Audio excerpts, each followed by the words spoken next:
جمشیدم اکمرم غریبی دینا بلیت خریدم پرواز دارم با قریبی کمتر وهم و ترس در دل اک چی میشه حیاتم یکی من تو قپانم کی میتیه با نجاتم پدر و مادر نیستای اپا و خواهرم نیستای بچه در خونه که ها بچه ایت کار کدستای که اولم خور نشوه بسومی که زور نشوه داینی پیری شونم پدرم بیمور نشوه مازوبم کی کشم زتو لای مسیرای وطن بساری بلند گفته بچه مشیرای امی قشمت دبسای تبسم کردای خوهرم دینا سمراوم کردم موشین خریدای دودارم ایدم زیاد میشم مخش بخترین مودمم زنگ میزنم خونمون بخون میگم داد دودارم مالشو زنگ میزنم سلام بگم با پدرم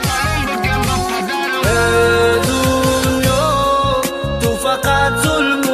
عذابم دادی غریبی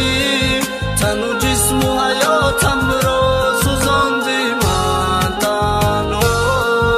از این دنیا بذارم و دلگیرم به خدا عزیزم رو میبردن من میمیرم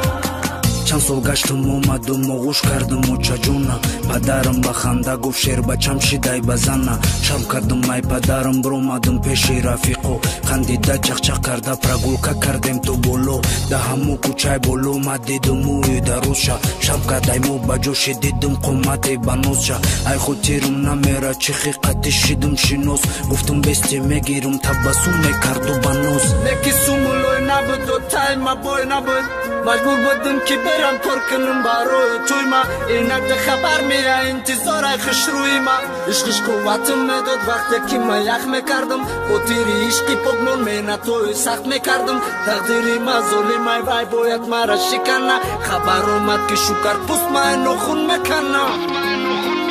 ای دنیا تو فقط ظلم و عذابم دادی غریبی تن و جسم و حیاتم را سوزاندی من تنها از این دنیا بذارم و دلگیرم به خدا عزیزم رو میبردن من میمیرم دنیا تو فقط ظلم و عذابم دادی غریبی تن و جسم و حیاتم را سوزاندی من تنها از این دنیا بذارم و دلگیرم به خدا عزیزم رو میبردن